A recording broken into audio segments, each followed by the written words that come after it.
Confession d'un caïd marseillais est un document unique puisqu'il a été rédigé de sa prison par une des figures du trafic de stupéfiants à Marseille. Un témoignage qui permet de comprendre la guerre qui se joue à Marseille autour du trafic de drogue et qui a déjà fait 46 morts dans la capitale phocéenne en 2023. Maître Daniel Barrio Nuevo, vous êtes l'avocat de celui qui se fait appeler Amin Kassem. Et avant d'évoquer le parcours de ce caïd marseillais, je veux vous poser une question personnelle, maître. Oui. Pourquoi avoir accepté de co-écrire ce livre avec Amin Kassem ? Écoutez, c'est une très bonne question que vous me posez là. Et pour être honnête avec vous, dans un premier temps, j'ai hésité. J'ai hésité parce que j'ai effectivement des règles et des principes déontologiques que je me dois d'appliquer tous les jours. Et lorsque j'ai prêté serment, il y avait une notion qui est très importante dans ma profession, c'est l'indépendance. Moi, je me suis toujours refusé d'entretenir une relation, ne serait-ce qu'amicale, avec mes clients, parce que je considère que pour bien faire son métier, je me dois de garder cette indépendance. Et effectivement, coécrire un ouvrage, c'est d'une certaine manière tisser des liens avec son co-auteur. Et j'ai réfléchi à mon serment et je me suis remémoré du coup mon serment et je me suis demandé si finalement ma mission n'était pas d'accompagner mon client dans ce projet également, puisque c'est un projet qui est dangereux sur le sens judiciaire, puisque pénalement, on peut être poursuivi pour ses écrits. Et je ne me suis pas senti d'abandonner mon client dans cette tâche, puisqu'il aurait publié l'ouvrage avec ou sans moi. Donc, mon travail était effectivement de vérifier ses écrits pour permettre à l'ouvrage de voir le jour. Maître Barrio Nuevo, est-ce que cette décision n'aboutit pas à défendre l'indéfendable en écrivant avec un criminel qui d'ailleurs n'est pas tendre avec les avocats, il explique tous ses préjugés anti-avocats dans l'ouvrage, et même finit par dire de vous, et là ça pose une question quand même de déontologie, il dit « Mon conseil devient une sorte d'ami ». Alors, ça c'est son point de vue à lui. Moi, ce n'est pas mon ami et ça ne sera jamais mon ami, ça reste mon client. Mais effectivement, déontologiquement, ça peut questionner. Et c'est pour ça que cet ouvrage est inédit, puisque, à ma connaissance, en tout cas, je ne connais pas d'ouvrage qui a été édité et coécrit entre un avocat et son client, qui plus est, demeure à la tête d'un réseau. Donc, c'est ce qui rend l'ouvrage aujourd'hui inédit. Alors, je parlais, et vous parlez effectivement d'un document unique, parce que l'on parcourt aussi à grands traits l'histoire d'une vie. Alors, qui est Amin Kassem ? Je le rappelle, c'est un nom d'emprunt. Est-ce que si je dis c'est un Algérien musulman qui quitte son pays à 14 ans en situation irrégulière, j'ai tout dit ? C'est un peu ça, effectivement c'est un nom d'emprunt. Lui se définit un peu comme une sorte de Tony Montana des temps modernes, marseillais. Il a quitté son pays à l'âge de 14 ans. Il vivait dans une famille pratiquante qui de prime abord était respectable, mais effectivement une fois la porte fermée le soir, le père était violent. Moi il y a des mots qui m'ont marqué dans cet ouvrage, quand il dit que le visage de sa mère se déformait de douleur sous les coups de son père. C'est des mots qui m'ont marqué. Donc ça, c'est pour vous expliquer un peu le point de départ. Il a deux frères et une sœur qui a été mariée de force et deux frères qui ont rejoint la France. Donc à l'âge de 14 ans, il a pris effectivement un bateau pour traverser la Méditerranée, comme beaucoup de migrants aujourd'hui, et pour rejoindre Marseille, où il a gravi petit à petit les échelons de cette pyramide du crime et du réseau. Il a commencé comme guetteur, puis après il est devenu charbonneur. Charbonneur, c'est la fonction qu'occupe un individu qui va directement être au contact des clients pour vendre des stupéfiants.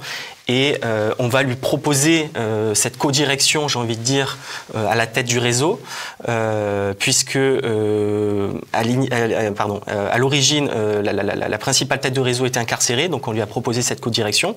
Et malheureusement, c'est lui qui, à son tour, aujourd'hui est en prison et qui fait face à ces mêmes difficultés. Pourquoi fait-il le choix de la criminalité ? Parce que vous soulevez, et le livre le soulève, il y a bien évidemment une piste en indiquant que lui-même a baigné dans son enfance dans la violence de son père, qu'il le frappe, qu'il frappe sa mère, qu'il frappe son frère, sa sœur. Mais quand on lui pose la question, il répond à la presse « Moi j'ai fait le choix du crime pour l'oseille ». Oui, c'est un choix. C'est lui qui l'écrit, c'est un choix. Parce qu'il avait, comme je vous l'ai indiqué, deux frères. Un frère qui arpente les marchés marseillais, un autre frère qui, je crois, est livreur en région parisienne. Ils ont tous eu, on va dire, le même noyau familial, la même violence, ils ont tous connu ça. Mais lui a choisi le crime. Parce qu'effectivement, je vous renvoie ici aux chiffres, quand on regarde le salaire mensuel moyen d'un Algérien, qui est de 250 € par mois, et qu'on voit qu'un jeune de 14 ans arrive dans une cité marseillaise et touche 100 € par jour pour guetter devant une cité, effectivement, lui, moi, même si je le cautionne pas, lui a accepté cette somme. Ah mais je ne cautionne pas, parce que pour être son défenseur, c'est quand même très difficile. Si vous arrivez dans le juge en disant c'est parce qu'il était, que ses parents étaient violents, et que lui dit de l'autre côté, maintenant c'est parce que c'est pour l'oseille et le fric, c'est sûr que c'est pas très défendable. Alors moi je défends toutes les positions, c'est mon métier. Je défends autant des auteurs que des victimes, des caïds que des petites mains. Donc ça fait partie de ma mission. Mais effectivement, quand on cherche à plaider un dossier devant une juridiction, on explique surtout le parcours de vie. Et cet individu a eu un parcours de vie compliqué, ça n'explique en rien le choix qu'il a fait, j'insiste sur ces mots, il aurait pu... il se pose pas comme une victime, d'accord, de la société. Il a fait le choix du crime et il assume aujourd'hui dans cet ouvrage inédit. Vous avez parfaitement raison, parce que ce qui est profondément dérangeant et passionnant aussi dans ces confessions, c'est qu'il n'y a pas de volonté de se justifier, voire même de s'excuser. Il dit d'ailleurs que l'on ne compte pas sur moi pour jouer le repentant et renier mon métier et mon rang. Il assume tout, il assume tout. Et c'est vrai, comme je l'ai dit, c'est ça qui en fait un ouvrage inédit, puisqu'il assume tout dans cet ouvrage. C'est un choix comme vous l'avez évoqué. Un choix effectivement dicté par l'argent, je le pense aussi, mais c'est un choix. Alors, en dehors des sentiments qu'il évoque pour sa femme et son enfant, tout un passage où bien évidemment il ne peut pas assister à l'accouchement de son enfant puisqu'il est en prison.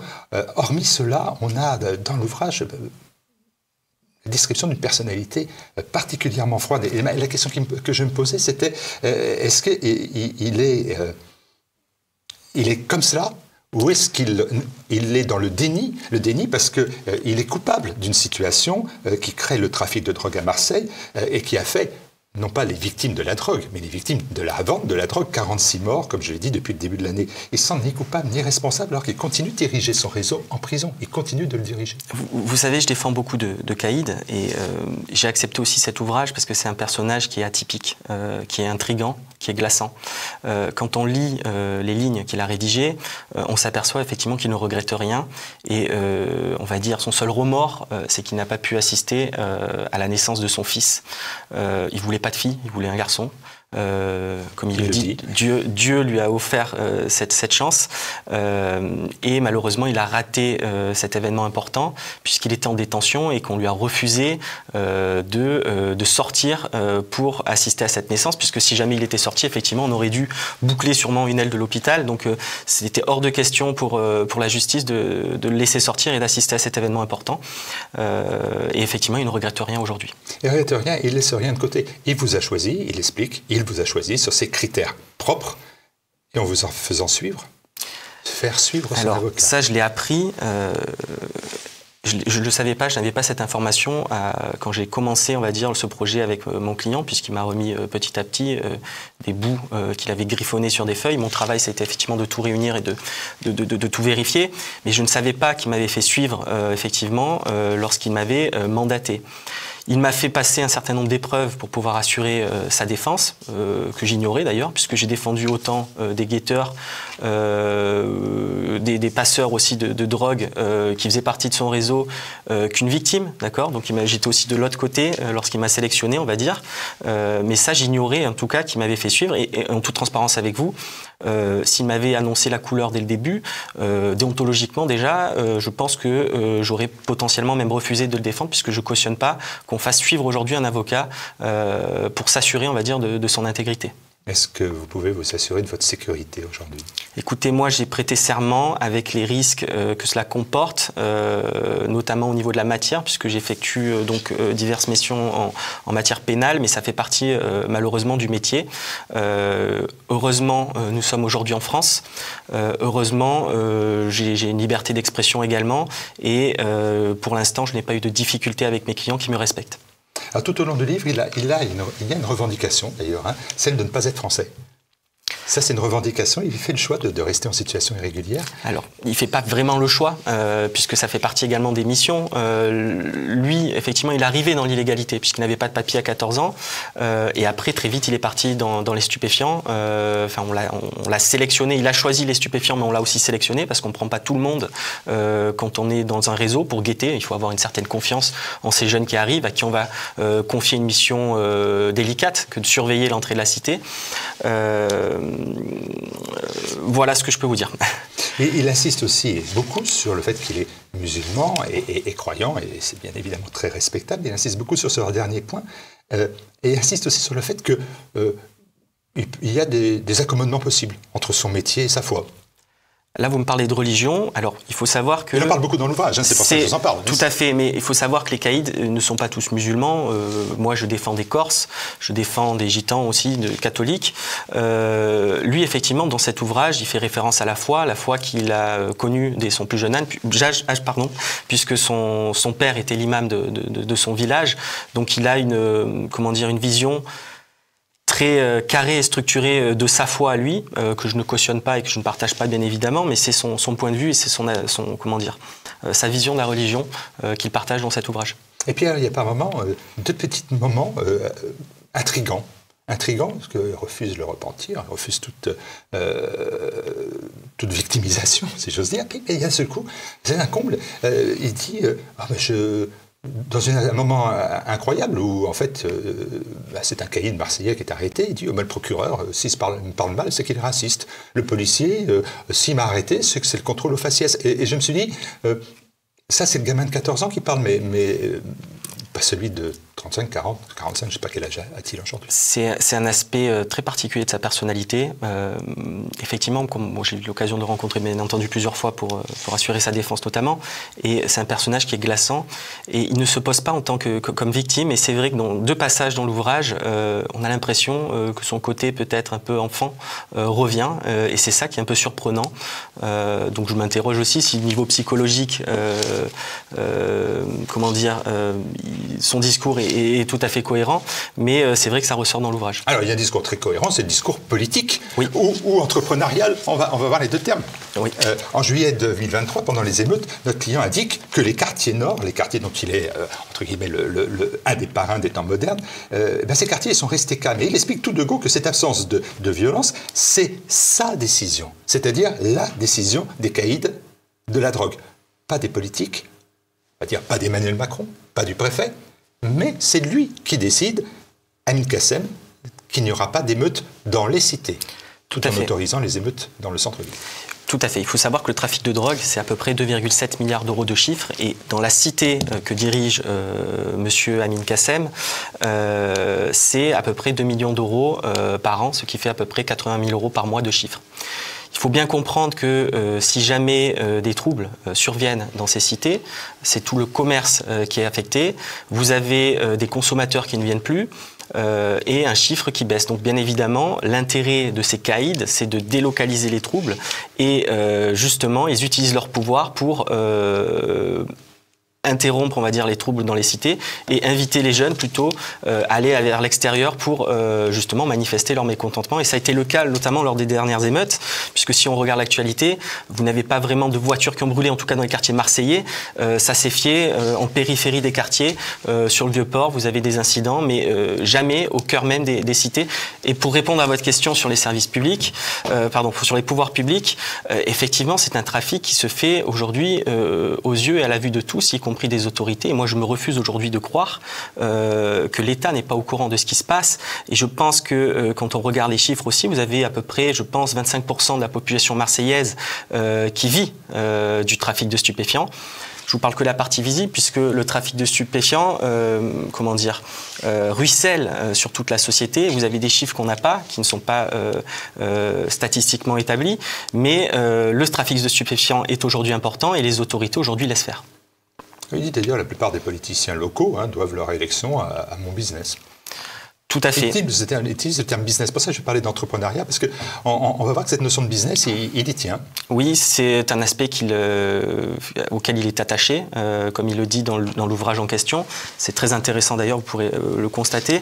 Il reprend les modèles de la grande distribution au niveau de son réseau, donc au niveau de la communication, du packaging notamment, des stupéfiants. Là, il explique à un moment donné qu'il y a des barrettes de cannabis, mais maintenant il est dans un packaging, dans une enveloppe aux couleurs de l'OM. Tout à fait. Tout est fait pour attirer les jeunes et les convaincre de consommer. Donc on s'inspire des grands modèles occidentaux, on va dire, au niveau des grands groupes pour justement vendre des stupéfiants.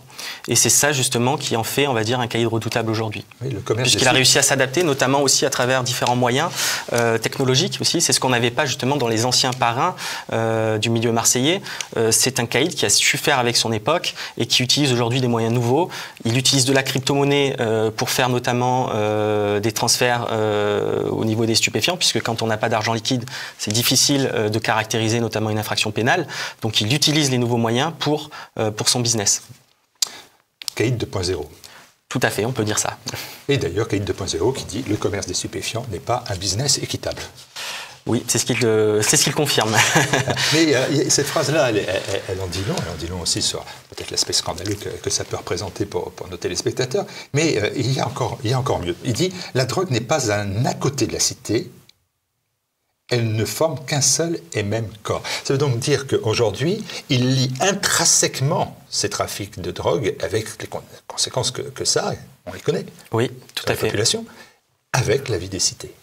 Pour lui, la cité fait un avec le trafic de stupéfiants. Et aujourd'hui, si jamais vous voulez éradiquer le trafic, il va falloir trouver une solution sérieuse, puisque, comme je vous l'ai évoqué, à peu près 25% de la population marseillaise est rattachée, liée au trafic de stupéfiants, sans compter tous ces petits commerces qui se développent à côté pour blanchir. Maître, vous comprenez bien que soit il maintient prisonniers les populations qui sont dans les cités, soit il finit par dire que l'ensemble de ces populations sont conscientes, complice. Vous voyez la responsabilité qu'il prend ? Je comprends. Après, c'est son point de vue à lui. Hein. Je tiens à le souligner. Moi, je ne suis qu'avocat. Je me rapporte à ses écritures. Mais lui, ce qu'il soutient, c'est qu'il aide ces populations, qu'il se substitue à l'État et que l'État laisse faire, on va dire, pour acheter, on va dire, cette paix sociale aujourd'hui. Donc ça, c'est son point de vue qu'il soutient. Parfaitement clair, parce que moi, la phrase qui m'a le plus choqué, personnellement, c'est quand il dit « Les cités ne sont pas gangrénées par le trafic, elles sont sauvées par lui ». Oui, ce sont ces termes. C'est Kassem Sauveur. Il se définit, voilà, il a on va dire une opinion un peu haute de lui et de son rôle, on va dire, dans la cité. Moi, je ne suis pas là pour me prononcer, pour savoir s'il a raison ou pas. Moi, je suis juste ici pour comment dire, vérifier qu'il ne porte pas atteinte à ses intérêts en écrivant l'ouvrage. Mais effectivement, il a une vision très particulière, on va dire, de sa fonction. Il se considère, j'ai envie de dire, un peu comme un chef d'État au niveau local. Et ça, c'est ce qui ressort de l'ouvrage, effectivement. Il prend des décisions, il se substitue aux autorités, au pouvoir public. Et la suite des événements, elle est aussi assez effrayante, parce que il explique, et il nous explique donc qu'il est caïd, qu'il est en prison pour 6 ans, donc pour quelques années encore, s'il se tient bien pour moins de 6 ans peut-être, et qu'il continue à être le caïd en prison. Donc on est convaincu, la société est convaincue, que malgré ces années de prison, quand il sortira de prison, il reprendra sa place. Tout à fait.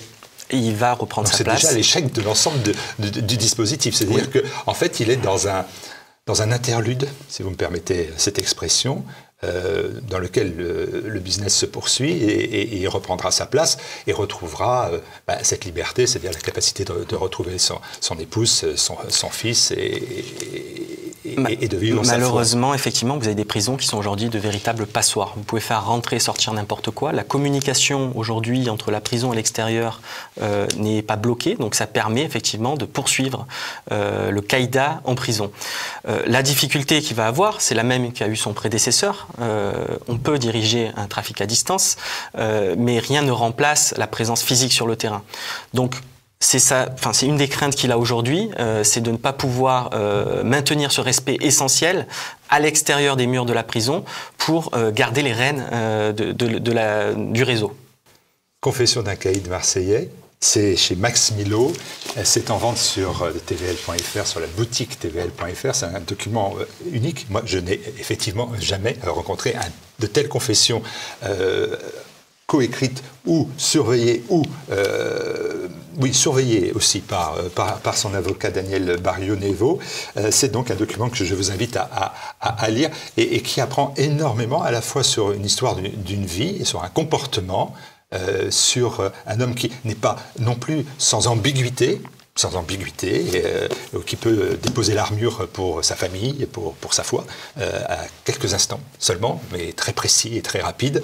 Et puis sur aussi les liens entre les cités et la drogue, les cités et les politiques, la drogue et les politiques, la drogue et les pouvoirs publics.